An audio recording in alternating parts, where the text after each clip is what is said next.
आत्मा, गौण आत्मा, मिथ्या आत्मा के जो देह आदि से व्यतिरिक्त आत्मा है, शरीर आदि से रहित आत्मा है, देह आदि से व्यतिरिक्त आत्मा है, उस आत्मा का आत्मीय, आत्मीय यानी शरीर में, आत्मीय बोलते हैं। स्व शब्द के चार अर्थ होते हैं: आत्मा, आत्मीय, बांधव और धन। ये स्व शब्द के अर्थ है। तो स्व शब्द का अर्थ आत्मा भी होता है। तो दो आत्मा और आत्मीय में विशेष होते हैं। स्वयं आत्मा और आत्मीय ने हमारा शरीर, भाई बंधु आदि भी हो जाते हैं।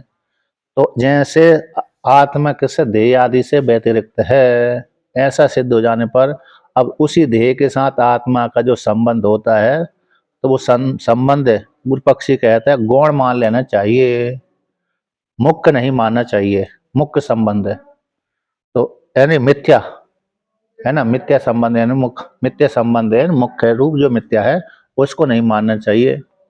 क्योंकि मिथ्या तो यहाँ पर गौण कैसा, गौण में और मिथ्या में और मुख्य तीन प्रकार की आत्मा होती है: मुख्य आत्मा, गौण आत्मा और मिथ्या आत्मा।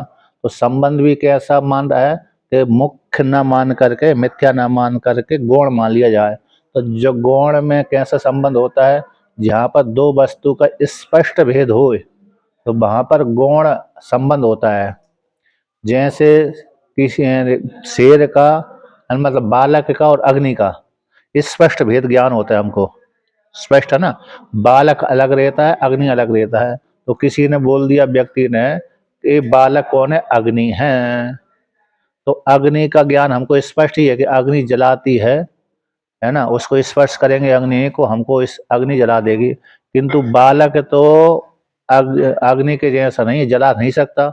अब बालक कैसा है, उसको हम छेड़ेंगे तो हमको परेशानी में डाल देगा। तो जो अग्नि के शब्द और अग्नि का ज्ञान, नहीं वो चलने दो,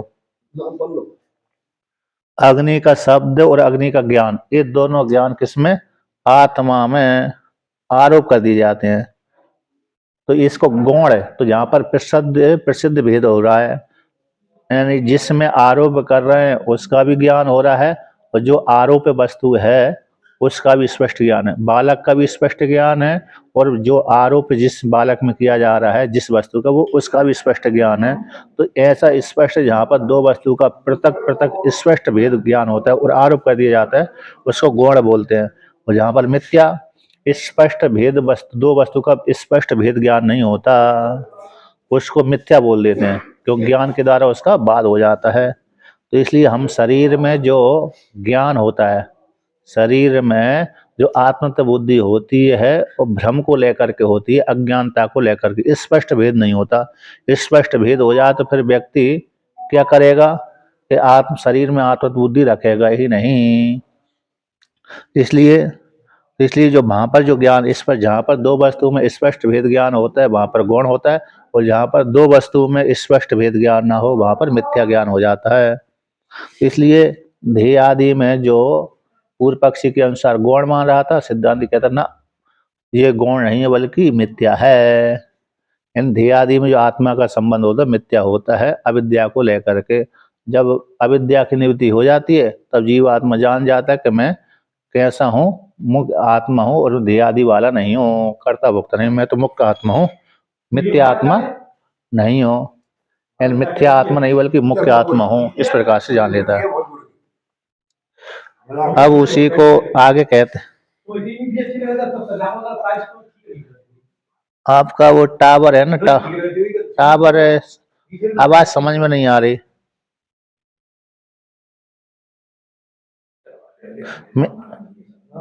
मेरी आवाज, दरवाजा खोल दे, मेरी आवाज स्पष्ट सुनाई पड़ रही है? हरिओम।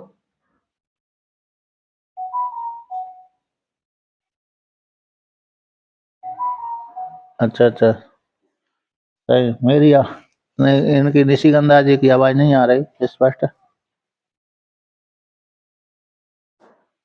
और तो फिर बाद में, अरे हाँ, बाद में लिख के भेज दिया ना, ठीक है ना। तो अब आगे कहते हैं 216 नंबर पृष्ठ की पंक्ति, पहली पंक्ति, यथा यथा मंद अंधकारे स्थाणुर आयमिति अग्रियमाण विशेषे पुरुष शब्द प्रत्यय स्थाणु विषय। तो जैसे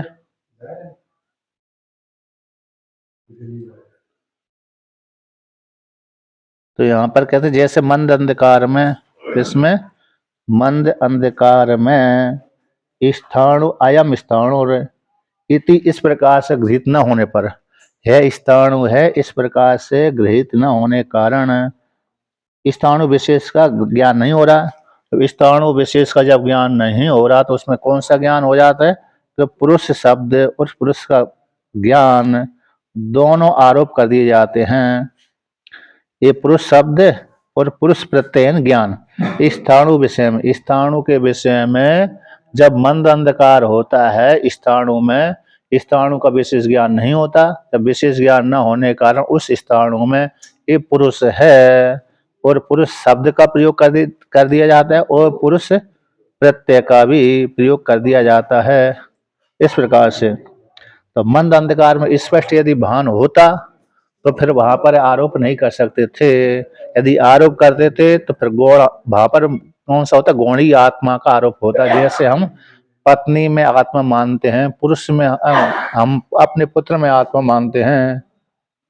ऐसा स्पष्ट भेद प्रत्यक्ष सामने पुत्र खड़ा रहता है, पत्नी सामने खड़ी रहती है, तो हम वो पति अथवा पिता कहता है कि मेरी आत्मा है। तो स्पष्ट भेद ज्ञान हो रहा है कि पुत्र मेरी आत्मा है, लेकिन यहाँ पर वो पुत्र ही मैं हूँ ऐसा नहीं हो सकता, ये पुत्र मेरी आत्मा है। तो यहाँ पर स्पष्ट दो वस्तु का भेद ज्ञान होता है, वहीं पर गौण आरोप किया जाता है। जहाँ पर दो वस्तु का स्पष्ट भेद ज्ञान नहीं होता वहां पर मिथ्या आरोप कर दिया जाता है भ्रम को कारण। जैसे मंद अंधकार में इस स्थाणु को यह स्थाणु है इस प्रकार से विशेष भेद ज्ञान नहीं हो रहा है ना, विशेष भेद ज्ञान नहीं हो रहा।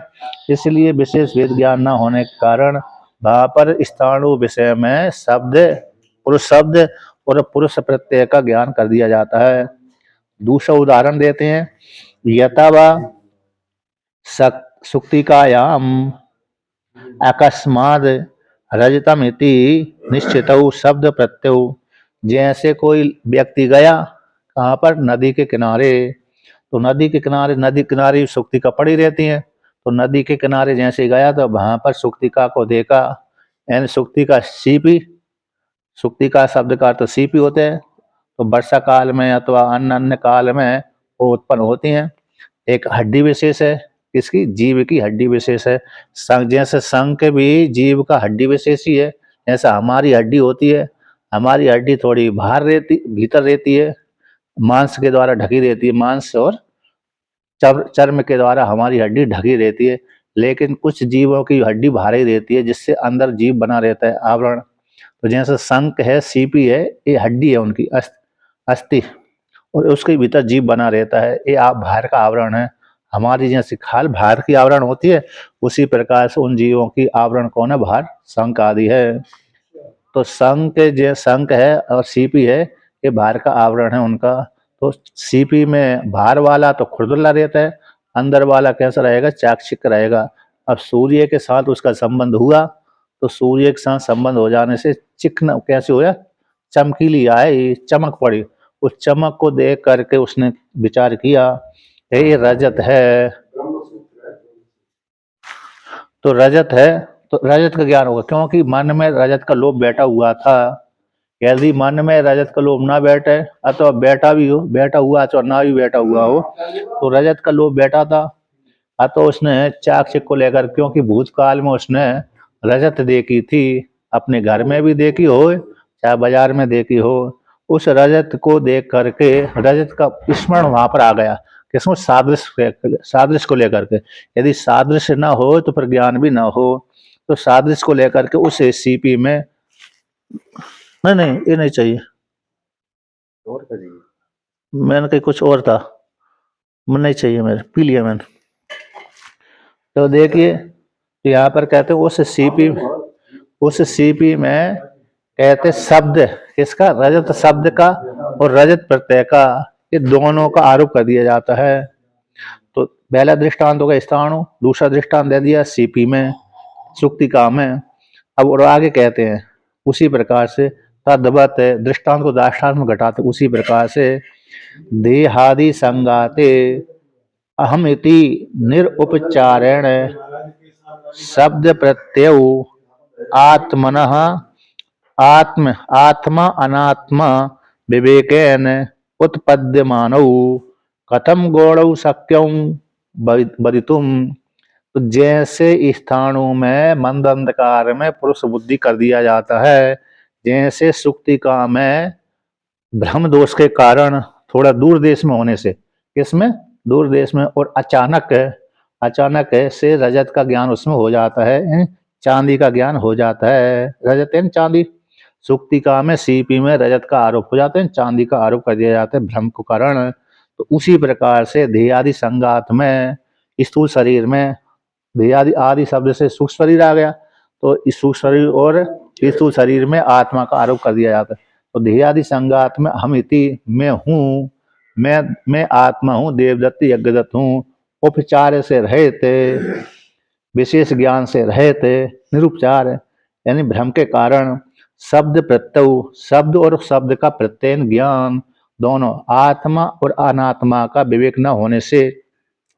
यदि आत्मा और अनात्मा का विवेक हो तो आरोप न करे, किंतु आत्मा और अनात्मा का विवेक न होने से उत्पद्यमानौ स्थूल शरीर में और सूक्ष्म शरीर में आत्मत्व बुद्धि का आरोप कर दिया जाता है। तो जब आत्मत्व बुद्धि हो गई तो कैसे, क्योंकि स्पष्ट यदि भेद हो फिर आरोप नहीं कर सकता, स्पष्ट भेद नहीं होता, इसी हेतु से उसमें जो आरोप कर दिया जाता है आत्मा अनात्मा का स्पष्ट ज्ञान न होने के कारण कैसा आरोप कर दिया जाता है कि मिथ्या आत्मा, मिथ्या आरोप कर देता है। तो मिथ्या आत्मा हो जाने से कहे मैं आत्मा हूँ, मैं देवदत्त हूँ, मैं यज्ञदत्त हूँ, मैं कर्ता भोक्ता हूँ, मैं सुखी दुखी हूँ, मैं रोगी निरोगी आदि हूँ। इस प्रकार से आत्मा में यानी स्थूल शरीर में ही आत्मा बुद्धि हो जाती है।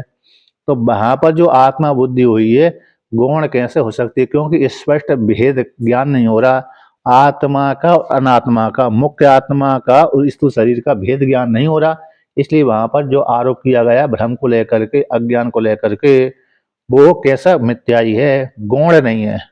गौण तो पत्नी पुत्र आदि में किया जाता है, क्योंकि वहां पर पत्नी सामने खड़ी हुई है, पुत्र सामने खड़ा हुआ है और पिता पति सामने खड़ा हुआ है, तब वहां पर गौण प्रयोग किया जाता है।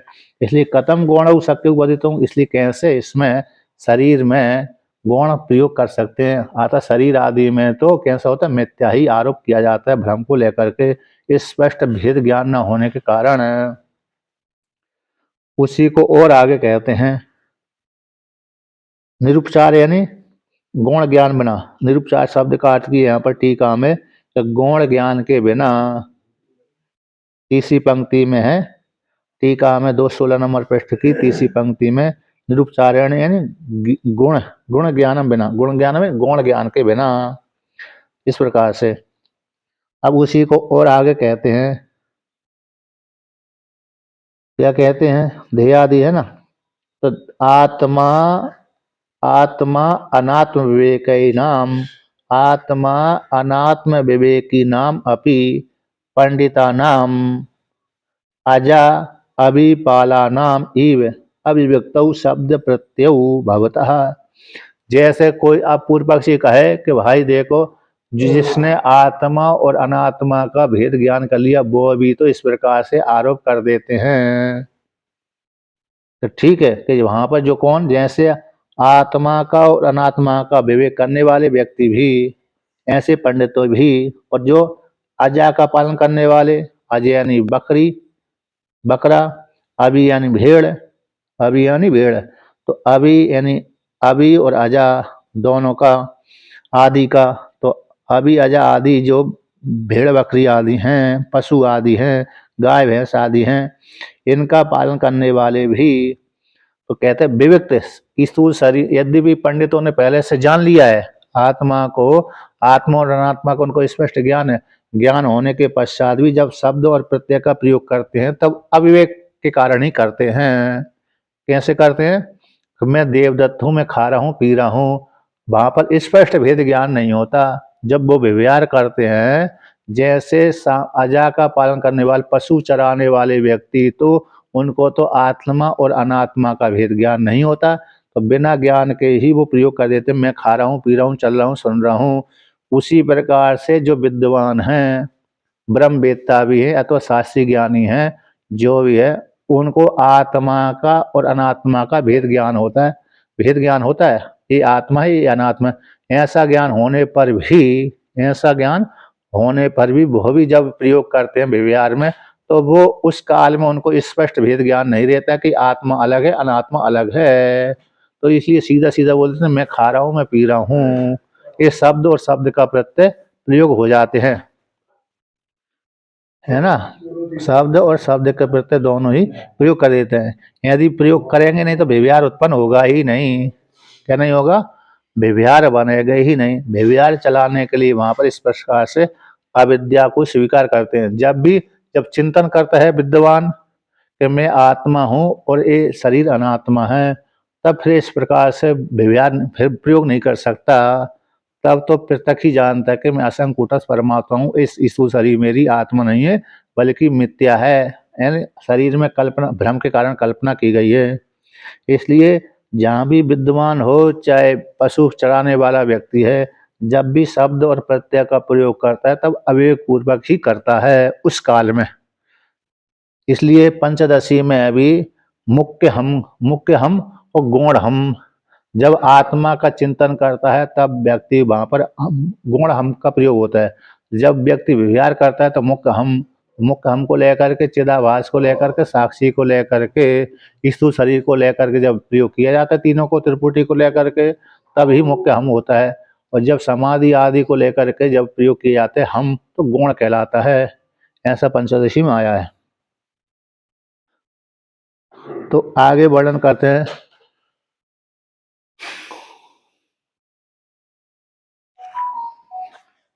तो कहते हैं तस्माद, निगमन करते हैं तस्माद, कहते हैं देहादि व्यतिरिक्त आत्म अस्तित्ववादी नाम देहादौ हम प्रत्यय मिथ्या एवं न गौण।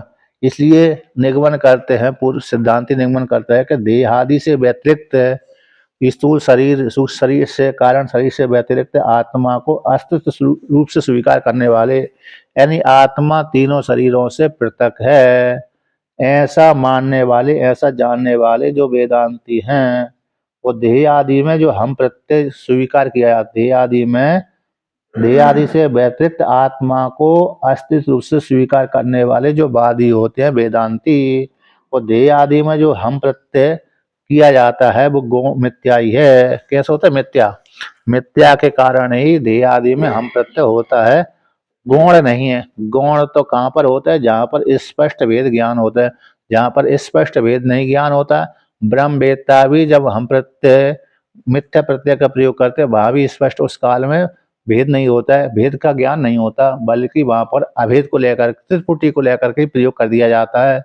जैसे ब्रह्मवेत्ता भी, ब्रह्म ज्ञान हो गया, अपरोक्ष साक्षात्कार हो गया, नहीं खुला रहने, तो अपरोक्ष साक्षात्कार हो गया, तो हो जाने के पश्चात भी जब किसी ने बोल दिया स्वामी जी कहाँ जा रहा है, हे ब्रह्मज्ञानी कहाँ जा रहा है, तो बोल मैं वहां जा रहा हूँ, है ना, अमुक देश में जा रहा हूँ, अमुक कार्य करने जा रहा हूँ। तो जहाँ पर अमुक कार्य करने जा रहा हूँ, अमुक देश में जा रहा हूँ, तो वहां पर त्रिपुटी जरूर आ जाती है। वहां पर ये नहीं बोलता कि ब्रह्म वहां पर जा रहा है। कहाँ पर जा रहा है? अमुक काशी से ब्रह्म अयोध्या जा रहा है, अथवा काशी से ब्रह्म हरिद्वार ऋषिकेश जा रहा है, ऐसा नहीं बोलता। क्योंकि काशी से ब्रह्म हरिद्वार ऋषिकेश जाएगा तो ब्रह्म तो वहां भी है, यहाँ भी है, ब्रह्म तो व्यापक है, तो कैसे प्रयोग कर सकता है? तो इसलिए तो काशी से यदि देव जो ब्रह्मवेत्ता हरिद्वार जा रहा है, तो त्रिपुटी को लेकर के ही जा रहा है, तो वहां पर मिथ्या प्रयोग ही करता है। मिथ्या जानकर मतलब भेद ज्ञान नहीं रहता शरीर का और अनात्मा का भेद ज्ञान, आत्मा का और अनात्मा का भेद ज्ञान वहां पर नहीं रहता, इसलिए प्रयोग कर देता है उतने काल में। तो मैं काशी से मथुरा अयोध्या जा रहा हूँ, इस प्रकार से।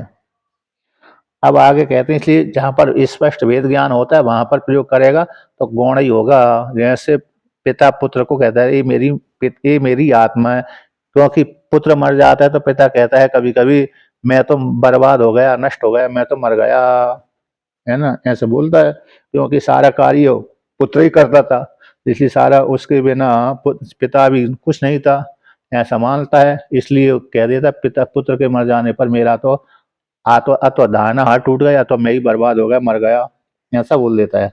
तो वहां पर स्पष्ट भेद ज्ञान रहता है, क्योंकि पुत्र के मर जाने पर भी वो जीवित बना रहता है, व्यवहार करता है। इसलिए जहाँ पर स्पष्ट वेद ज्ञान होता है वहां पर गौण ही प्रयोग होता है, मुख्य मिथ्या प्रयोग नहीं होता। अब उसी को आगे कहते हैं, तस्मात् मिथ्या प्रत्यय निमित्तत्वात् सशरीरत्वं सिद्धम, सशरीरत्वस्य सिद्धम जीवितोपि विदुषो अशरीरत्वम। इसलिए सशरीरत्व आत्मा, आत्मा का जो सशरीरत्व है मिथ्या प्रत्यय के निमित्त को लेकर के होता है, भ्रम ज्ञान को लेकर के। आत्मा में आत्मा में सशरीरत्व की सिद्धि किसको लेकर के होती है? मिथ्या ज्ञान के निमित्त को लेकर के होती है, प्रत्ययन ज्ञान। तो मिथ्या ज्ञान को निमित्त बना करके ही आत्मा में सशरीरत्व की सिद्धि हो जाती है। अब कहते जीवितो अपि, आत्मा जीवात्मा जीवित रहता हुआ भी, विद्वान जो आत्मा है वो जीवित रहता हुआ भी कैसा अशरीरत्व है। क्यों अशरीरत्व है? क्योंकि विद्वान ने अपने को जान लिया कि मैं तो भाई असंग कूटस्थ हूँ, भ्रम के कारण ही मैं अपने को शरीर वाला मानता था, अब मुझ में कोई भी भ्रम नहीं है, इसलिए अब मैं असंग कूटस्थ परमात्मा हूँ।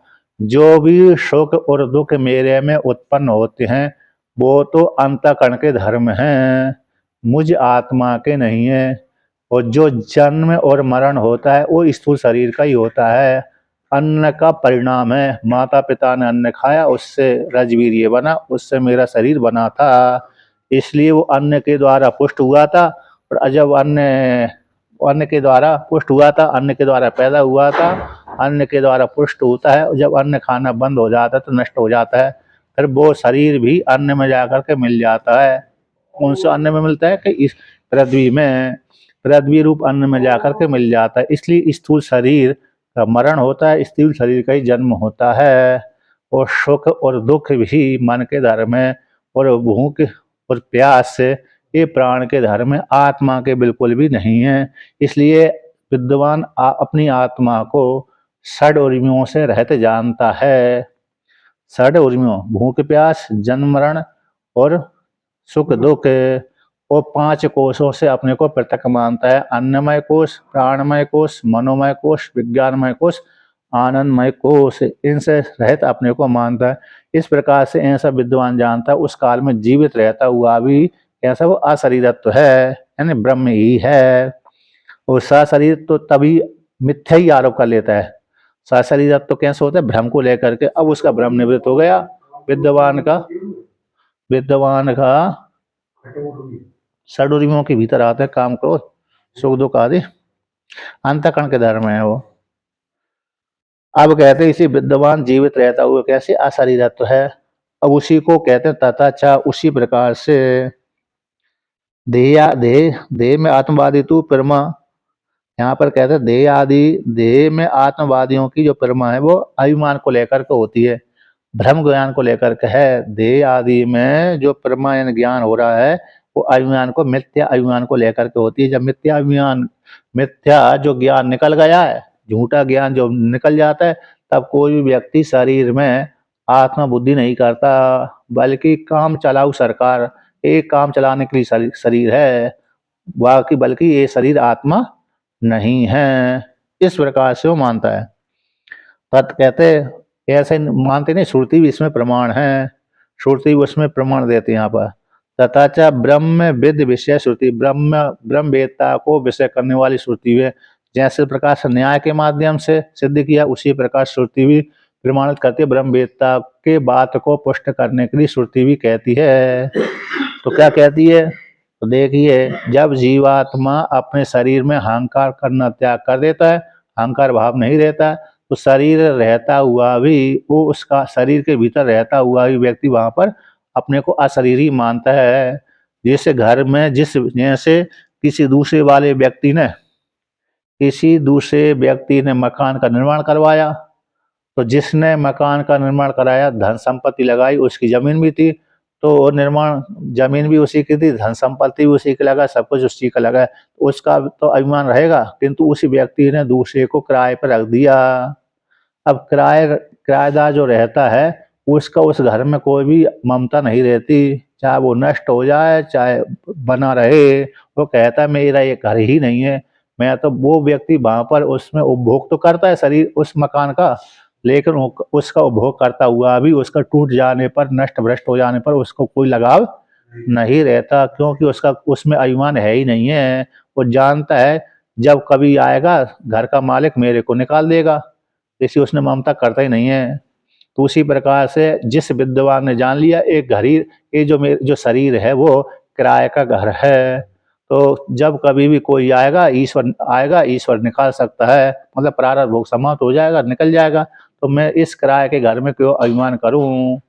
इस प्रकार से वह विद्वान इस शरीर के भीतर अभिमान करता ही नहीं है। इसलिए जो भी सुख दुख आदि होंगे शरीर में, मन में और प्राण में आदि में होंगे। पूरा खोल दो, पूरा पूरा। ठीक है, अब आगे कहते हैं, देखो तो विद्वान को वैसे करने वाली श्रुति यहाँ पर वर्णन करती है। इत्यादि यथा अहि निर्वल निर निर्लेव निर्लेव निर्लेवयनि निर्लेवयनि बलिमीके मृतः प्रत्यस्ता सहिता एवं एव इदं शरीरम सेते अत अयम अशरीरो अमृतः प्राणो ब्रह्म एव तेज एव इति। जैसे श्रुति प्रमाण लेती ब्रह्मवेत्ता को विषय करने वाली श्रुति है कि यथा जिस प्रकार से अहि यानी सर्प, अहि यानी सर्प, तो अहि निर्लेवैनी, तो निर्लेवैनी का अर्थ होता है केचुली, सर्प की केचुली। अहि यानी सर्प और निर्लेवैनी का अर्थ हो गया केचुली। तो जैसे सर्प की केचुली है बलिमी के मृता प्रस्तस्ता सहिता, बलिमी के बोलते बामी, बाल्मीक हो गया बामिक, तो बाल्मीक बल्मीके यानी बामी के ऊपर जो सर्प की केचुली थी मरी हुई पड़ी हुई थी और सो रही है वहां पर, मरी हुई, क्योंकि त्वचा को निकाल दिया उसने, सर्प ने अपनी केचुली को निकाल दिया, तो मृता मर गई। जब तक वो केचुली को अपने शरीर से नहीं निकालता तब तक वो जीवित सी बनी रहती है, और जब वो केचुली को सर्प ने निकाल दिया तो मर गई, अपने शरीर से पृथक कर दिया। प्रत्यस्थ पड़ी हुई है, सहिता शयन कर रही है, वहीं केचुली उस बलिमीक के ऊपर शयन कर रही है। अब उस सर्प का उस केचुली में किसी भी प्रकार का अभिमान नहीं होता। आकृति तो सर्प की दिख रही है, लेकिन उस सर्प भी देखता है कि ये मेरी केचुली थी, लेकिन उस केचुली के ऊपर, सर्प की त्वचा के ऊपर सर्प को बिल्कुल भी अभिमान नहीं रहता जो अपने शरीर से उसने निकाल दिया।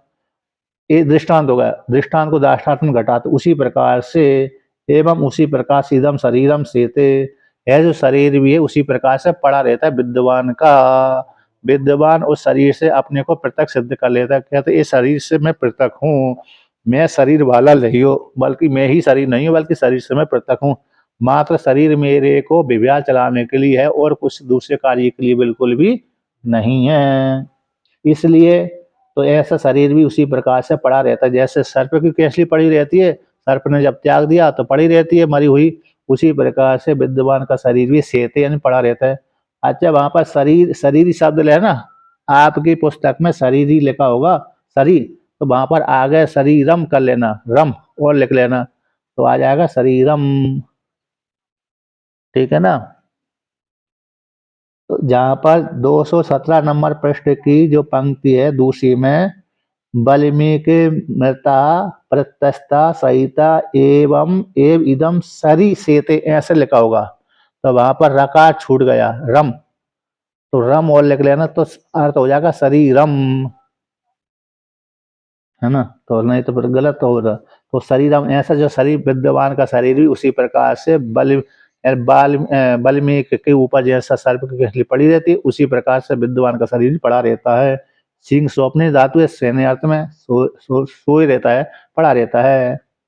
तो जब शरीर में रहता हुआ भी विद्वान, अतः इसके अंतर अयम अयम आत्मा अशरीरी, अशरीर, कैसे अशरीर वाली आत्मा है, अशरीर है आत्मा। अपने को विद्वान ने शरीर से पृथक सिद्ध कर लिया, ऐसा वो अशरीर आत्मा अमृत है। कैसा वो अमृत स्वरूप, मरण धर्मा से रहित है,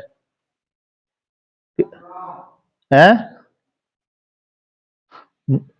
शरीर, शरीर लिखा है उसमें शरीरम कर लेना, रम और जोड़ा शरीरम हो जाएगा, शरीरम सेते ऐसे शब्द इस प्रकार से छूट गया, मिसप्रिंट। तो इसलिए यहाँ पर कहता है अति इसके अंतर अयम, अयम यानी आत्मा, अशरीरो यानी अशरीर, तो शरीर से रहित है, आत्मा शरीर वाला नहीं है। शरीर, शरीर उसकी उपाधि मात्र विशेष है, और अमृत स्वरूप परमात्मा प्राण है, जीवित रहता, प्राण यानी जीवित रहता हुआ ही, स्थूल शरीर में रह, स्थूल शरीर में रहता हुआ ब्रह्म, ए ब्रह्म ही है। वो कैसा तेज स्वरूप है, ये विशेषण है, अयम आत्मा के विशेषण अशरीर, अमृत, प्राण, ब्रह्म, तेज एव, इस प्रकार से वो विशेषण हो गए। तो विशेषणों के माध्यम से वो उस विशेष का ज्ञान हो जाता है, इतर का व्यावर्तन कर देते हैं। इसलिए जो आत्मा है स्थूल शरीर के भीतर रहने वाला जो विद्वान रूप जो आत्मा है वो कैसा अमृत स्वरूप है, वो प्राण जीवित रहता हुआ ही ब्रह्म है, वो तेज स्वरूप है, वो ब्रह्म ही तेज है। कैसे ब्रह्म ही तेज है, इस प्रकार से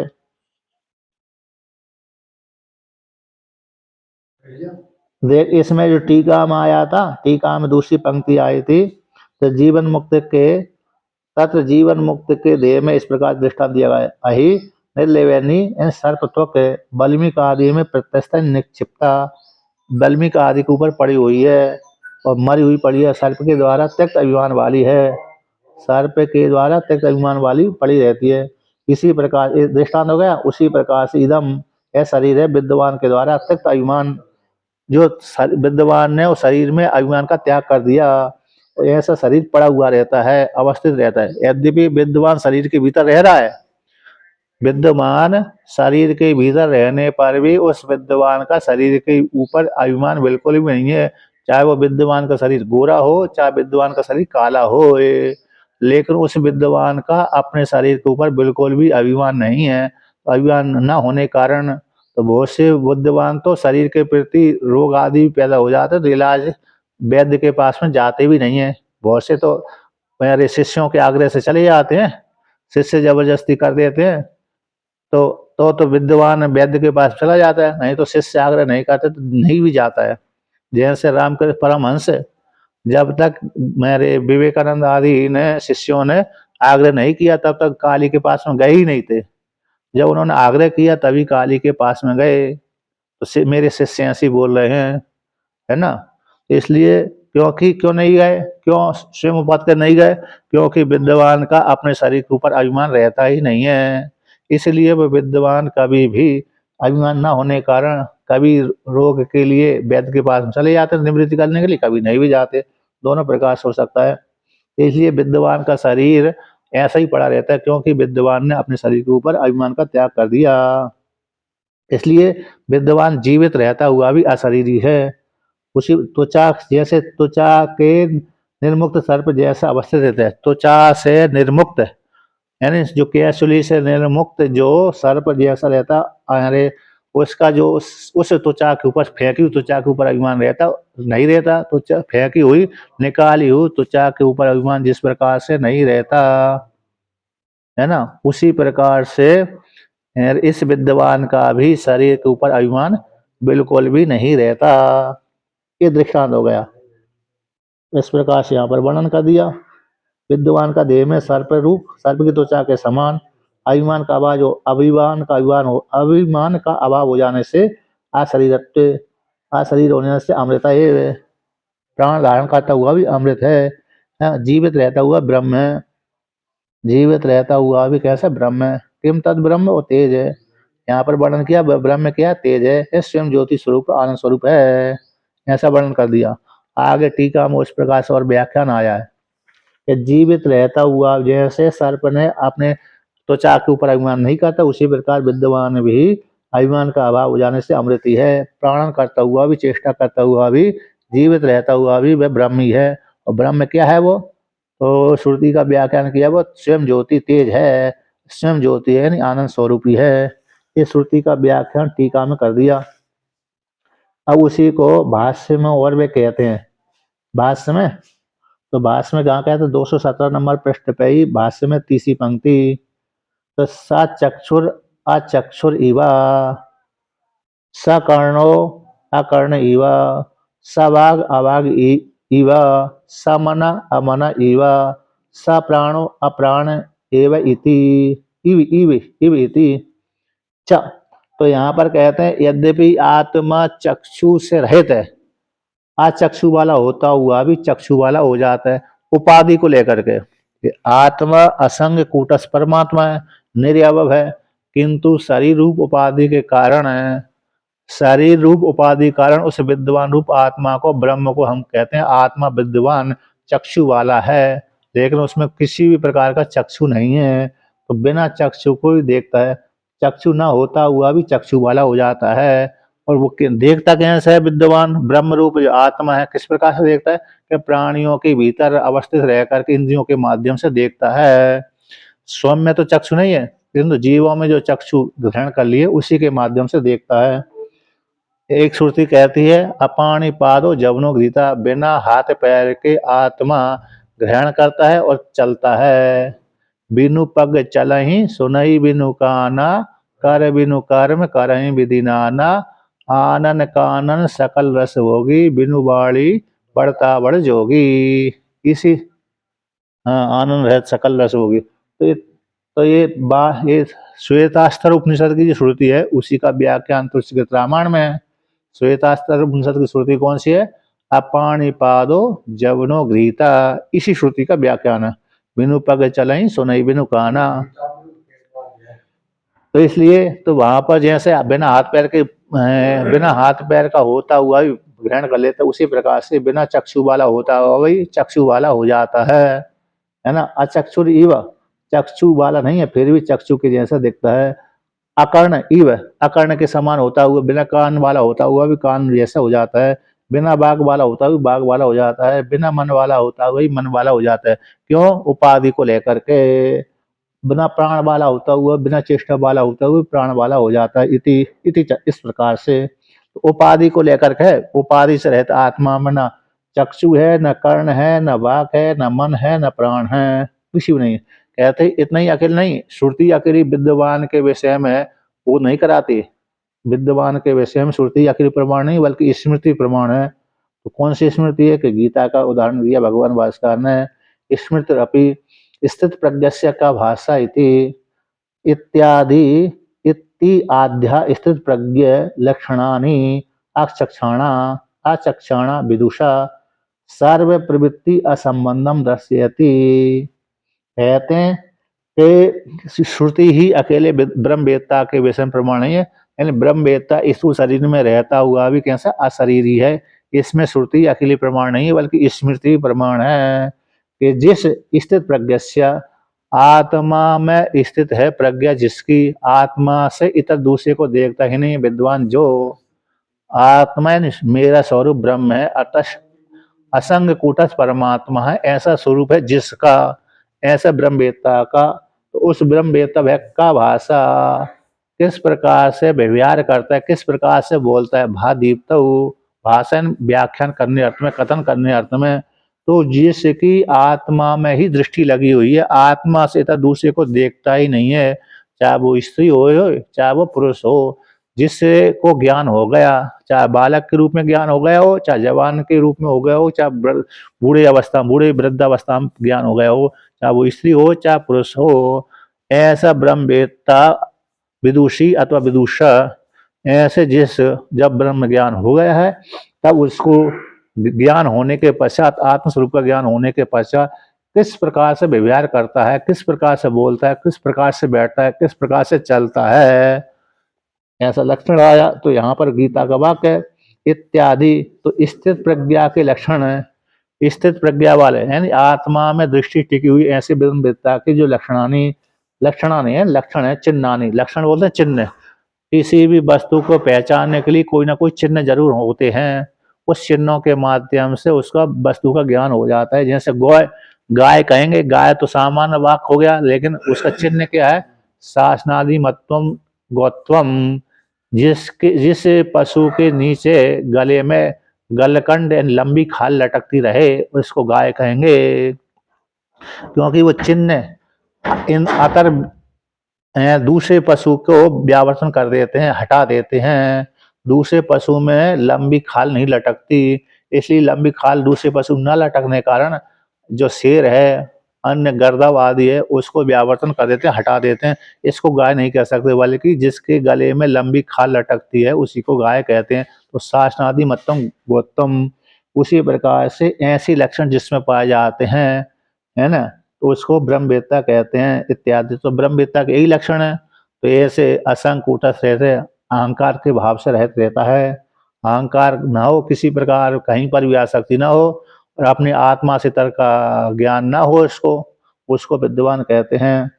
और किस प्रकार से व्यवहार करता, तो इस प्रकार से यदि कोई भक्त उनके पास में विद्वान ब्रह्मवेत्ता के पास में यदि कोई भगत आया है, मतलब उसका जिज्ञासु आया है प्रश्न करने पूछने के लिए, तो उत्तर दे देता है। यदि नहीं आता है तो नहीं भी देता, यदि नहीं आता है तो नहीं भी देता। आया नहीं तो किसको सुनाएगा? जैसे मैं एक बार दिल्ली में मेरे प्रवचन करने गया अभी पिछले, तो वहां पर कोई आता ही नहीं था। तो मेरे को एक 15 दिन मुश्किल से काट व्यतीत किया मैंने। तो मतलब, तो इसी प्रकार विद्वान भी के पास में कोई नहीं जाएगा, तो विद्वान भी किसको सुना? दीवार को तो सुनाएगा नहीं, और दीवार को सुनाना मतलब वो तो स्वाध्याय हो गया।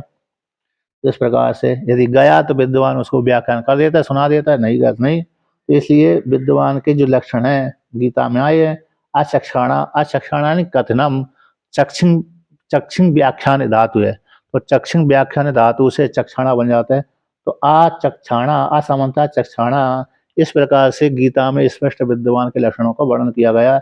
इसलिए वहां पर विद्वान के संपूर्ण सर्वेन संपूर्ण प्रवृत्ति के संबंध को निषेध करती है श्रुति और स्मृति। तो संपूर्ण प्रवृत्ति की असंबंध, संपूर्ण प्रवृत्ति के असंबंध, यानी विद्वान का कहीं पर भी आसक्ति संबंध नहीं होता, इस प्रकार से श्रुति और स्मृति दिखलाती है। दर्शयति के कर्ता कौन होगा? स्मृति और श्रुति। दर्शयति है ना, दस दिखलाती है, तो कौन दिखलाती है, कौन कथन करती है? तो श्रुति कथन करती है और स्मृति कथन करती है, उसका कर्ता श्रुति स्मृति हो गए।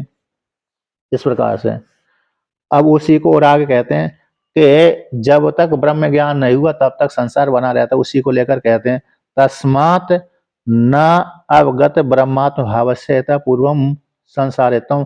कहते हैं जिसको, यस्मा जिस कारण से, तस्मात् उसी कारण से, यस्मा जिस कारण से, मतलब ब्रह्मवेत्ता में किसी भी प्रकार के संबंध को श्रुति स्मृति नहीं दिखलाती, यस्मा जिस कारण से, तस्मात् उसी हेतु से अवगत हो गया ब्रह्मात्म भाव, जिससे साधक साधिका को अपने स्वरूप का ज्ञान हो गया है कि मैं ब्रह्म हूँ, असंग कूटस्थ हूँ, मैं स्त्री नहीं हूँ, मैं पुरुष नहीं हूँ, मैं कर्ता नहीं हूँ, मैं भोक्ता नहीं हूँ, मैं सुखी नहीं हूँ, मैं दुखी नहीं हूँ, मैं निर्गुण निराकार परमात्मा ही हूँ, मैं ही राम हूँ, मैं ही कृष्ण हूँ, मैं ही शिव हूँ। ऐसा ज्ञान जिसको हो गया है, ऐसा ब्रह्मात्म भाव की प्राप्ति हो गई है, ऐसे उस विद्वान को यथा पूर्वम संसारित तो न भवती, जैसे ज्ञान होने से पहले संसार उसका दिखता था, बना रहता था, दिखता था, जानता था, अब उसको ज्ञान होने के बाद ऐसा संसार नहीं मानता, ना दिखता है, ना जानता है, ना मानता है। इस प्रकार से अब उसी को और विवरण करते हैं आगे कि यस्य तु यथा पूर्वम संसारित्वम न असौ अवगत ब्रह्मात्म भावस्य इति अनवद्यम। कहते हैं किंतु तू विच्छेद के लिए, किंतु जिसका, जैसे जिस साधक साधिका का यथा पूर्व संसारित बना रहता है, जब जो उपनिषदों को पढ़ लिया, बार बार पढ़ लिया, किसको पढ़ लिया? उपनिषदों को पढ़ लिया, ब्रह्म सूत्र को भी पढ़ लिया, उपनिषदों को भी पढ़ लिया, गीता को भी पढ़ लिया। गीता तो लोग बहुत पाठ करते रहते हैं, गीता का पाठ तो व्यक्ति बहुत करते ही रहते हैं। तो गीता के पाठ करने पर, उपनिषदों के स्वाध्याय करने पर भी जिसका संसारित तो नष्ट नहीं हुआ, जैसा ज्ञान होने से पहले, पढ़ने अध्ययन करने से पहले दिखता था, वैसा अब भी दिख रहा है, तो समझ जाना चाहिए कि उसको ब्रह्मात्म भाव की प्राप्ति हुई ही नहीं है। गीता के स्वाध्याय करने के बाद भी, ब्रह्म सूत्र के पढ़ने के बाद भी, उपनिषदों के पढ़ने के बाद भी उसका संसार जैसे का वैसा ही बना हुआ है। जब तक अध्ययन नहीं किया था, इससे पहले जैसे बना हुआ था अभी बना हुआ है, तो समझ जाना चाहिए यहाँ पर कि ब्रह्मात्म भाव की प्राप्ति उसको हुई ही नहीं है। अभी उसको कौन किस भाव की प्राप्ति हुई है? कि मात्र परोक्ष ज्ञान हुआ है। क्या हुआ है? परोक्ष। क्योंकि गीता के अध्ययन करने से, उपनिषदों के अध्ययन करने से, ब्रह्म सूत्र के अध्ययन करने से, पर श्रवण करने मात्र से परोक्ष ज्ञान तो हो जाता है कि मैं ब्रह्म हूँ, किंतु दृढ़ स्थिति अपरोक्ष ज्ञान से होती है। अब परोक्ष ज्ञान को पुष्ट करने के लिए बार बार गीता का स्वाध्याय, बार बार 10 उपनिषदों का स्वाध्याय और अन्य उपनिषदों का स्वाध्याय और बार बार ब्रह्म सूत्र का स्वाध्याय, ये दृढ़ परोक्ष ज्ञान को दृढ़ अपरोक्ष ज्ञान में परिवर्तन करने के लिए है। तो बार इसलिए आत्मा का श्रवण कर लिया आचार्य के मुकाबले से, अब मनन और निध्यासन अनिवार्य रहते हैं। जिसको श्रवण करने से ज्ञान हो गया तो वो तो उत्तम अधिकारी कहलाया। अब जिसको श्रवण करने से ज्ञान नहीं हुआ, उसके लिए तो वो बार बार चिंतन करता रहे, बार बार मनन करता रहे, बार बार निध्यासन करता रहे। वो मध्यम अधिकारी के लिए तो 10 उपनिषद, ब्रह्मसूत्र, गीता बार बार पढ़ता रहे, है ना, बार बार निध्यासन करता रहे, तो उसको निध्यासन करते करते करते करते फिर वो दृढ़ अपरोक्ष में परिवर्तन हो जाएगा, जो पहली बार सुना था ज्ञान। इसलिए वर्णन कर दिया जिसको उपनिषद ज्ञान ज्ञान होने से पहले जैसे संसार बना रहा था, उसी भी पढ़ने आचार्य के द्वारा श्रवण करने के बाद ही उसका संसार वैसे ही बना है, तो ब्रह्म ज्ञान उसको नहीं हुआ। न असौ, असौ है अवगत ब्रह्माद भाव है, उसको प्राप्त नहीं हुआ। यदि अनवद्यम, इसलिए कोई दोष नहीं। अनवद्यम है अवद्यम दोष, न अनवद्यम यदि अनवद्यम, तो इसलिए कोई दोष नहीं है। यानी ब्रह्मवेत्ता को तो भाई ब्रह्मवेत्ता का संसार तो समाप्त हो जाता है, वो शरीर में आत्मबुद्धि नहीं रखता। अज्ञानी व्यक्ति आत्मा में बुद्धि बना रहता है, इसलिए अज्ञानी के लिए संसार ही है, संसार बना रहता है इसलिए संसारी है, उसको शरीर तो कहेंगे। इसको अज्ञानी के लिए, किंतु ब्रह्मवेत्ता के लिए तो कैसे होगा कि ज्ञान होने के पश्चात उसका संसार समाप्त हो जाता है ना, इसलिए वो जीवित रहता हुआ भी, शरीर में रहता हुआ भी अशरीरी कहलाता है। इसलिए जो भाई बंधु आदि वो तो अविद्यालेश को स्वीकार व्यवहार आदि करता है, ब्रह्मवेत्ता ज्ञान होने के पश्चात भी तो पूर्व प्रारब्ध को लेकर के है। अविद्यालेश को स्वीकार कर लेते हैं तो प्रारब्ध को स्वीकार कर लेते हैं, लेकिन ब्रह्मवेत्ता की दृष्टि से नहीं है।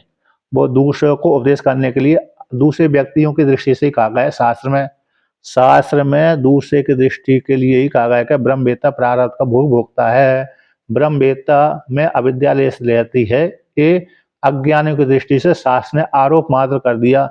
ब्रह्मवेत्ता से पूछा जाए तो ब्रह्मवेत्ता तो कहता है मेरे में ना अरे अविद्यालेश है और ना ही मेरा कोई प्रारब्ध है। ब्रह्मवेत्ता से पूछा जाए कि तुम में प्रारब्ध बचा है कि नहीं बचा, नहीं मेरे में तो कोई प्रारब्ध बचा ही नहीं। अविद्यालेश बची हुई है, नहीं मेरे में कोई अविद्यालेश है ही नहीं है।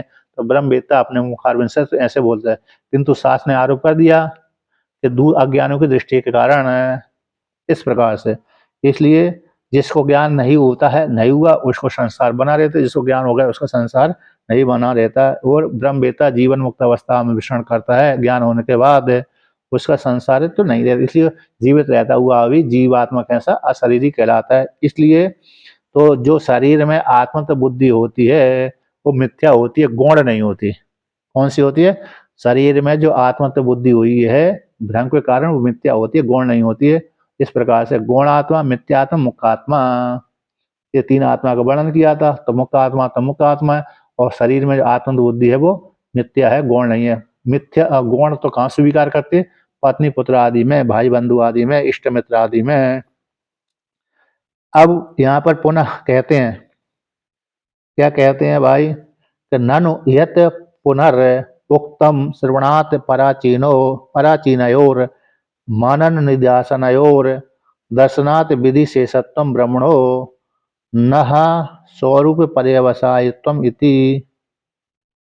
कहते हैं जो पुनर् कहा गया था, क्या कहा गया था कि जो श्रवण करने से पहले, पुनरुक्तम श्रवणात् श्रवण करने से पराचीन श्रवण, हाँ श्रवणात् पराचीनयोर, अनंत पराचीनयोग आगे, पराचीन श्रवण करने से पहले तो संसार बना हुआ था, श्रवण करने के पश्चात यानी आगे, पराचीन शब्द काट दोगे आगे, पर यानी आगे, पूर्व यानी पूरे, प्राक यानी पूर्व है ना, पूर्व यानी पूर्व और प्राक यानी पूर्व है। तो यहाँ पर पर है, तो पर शब्द यानी आगे का वाचक है, पश्चात है आगे, तो श्रवण के आगे, श्रवण के बाद, तो श्रवण के बाद कौन, मनन और निधासन। तो जैसे श्रवण के बाद आगे मनन और निधासन दोनों का दर्शन देखे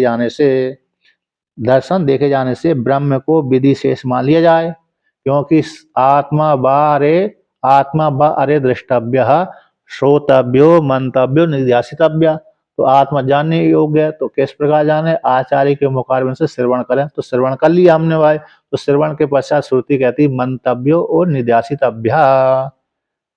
तो श्रवण करने के पश्चात फिर उस आत्मा का मनन करना चाहिए, निध्यासन करना चाहिए। तो यहाँ पर तो उसमें मंतव्यो निध्यासितव्या में तब्यत प्रत्यय आता है, जैसे श्रोतव्यो यहाँ पर तब्यत प्रत्यय, उसी प्रकार से मंतव्यों में भी तब्यत प्रत्यय आता है और निध्यासितव्या में भी तब्यत प्रत्यय आता है। और तब्यत प्रत्यय क्या होता है, आज्ञावाचक होता है।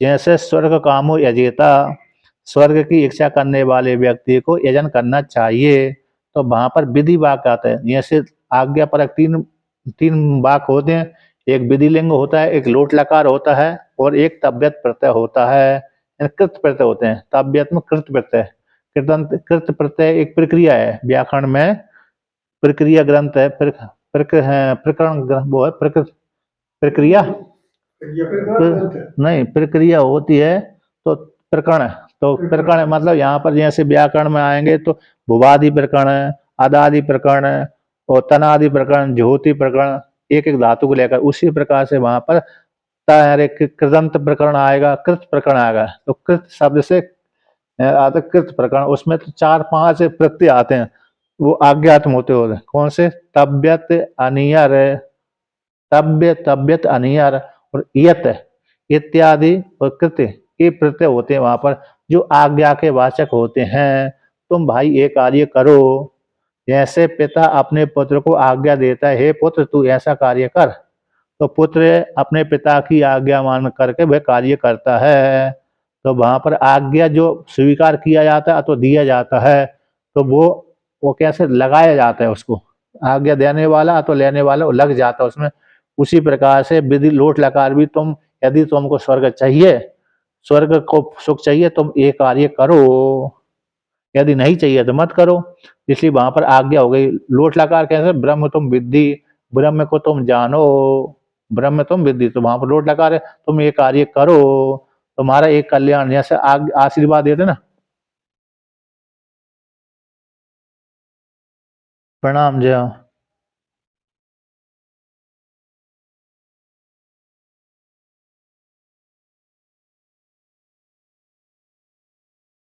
अरे तब्यत अनियर, तब्य तब्यत अनियर, एक तब्य प्रत्यय होता है, एक तब्यत प्रत्यय होता है, एक अनियर प्रत्यय होता है और एक यण प्रत्यय होता है। हाँ, यत प्रत्यय। तब्य और तब्यत दो प्रत्यय होते हैं, तब्य और तब्यत, उसका हाँ तकार लोप हो जाता है, अनियर हो जाता है, और एक यत प्रत्यय आदि होते हैं, यण प्रत्यय आदि होते हैं, ये प्रत्यय कृदंत प्रक्रिया में होते हैं। तो इसलिए वहां पर होते हैं, तो इसलिए यहाँ पर कहते हैं वहां पर, इसलिए मनन में भी तो लोट लकार विधि लिंग और तब्यत आदि जो प्रत्यय हैं ये आज्ञा के वाचक होते हैं। तो वहां पर इसलिए तो ऐसा कार्य करो। तो इसी प्रकार से पूर्व पक्षी कहता है कि ब्रह्म भी विधि का अंग हो जाएगा, क्योंकि वहां पर श्रवण के पश्चात मनन और निध्यासन किया जाता है। तो मनन में तो मंतव्यो तब्यत प्रत्यार, तो आज्ञा का वाचक हो रहा है, निध्यासितव्या, तो वहां पर भी तब्यत प्रत्यय है, इसलिए वहां पर भी आज्ञा का वाचक है, इसलिए विधि का अंग है। तो विधि का जो अंग मानेंगे, तो जैसे हम स्वर्ग को उत्पन्न करते हैं ऐसे ही ब्रह्म भी उत्पन्न हो जाएगा, है ना, परिच्छिन्न हो जाएगा उस प्रकार।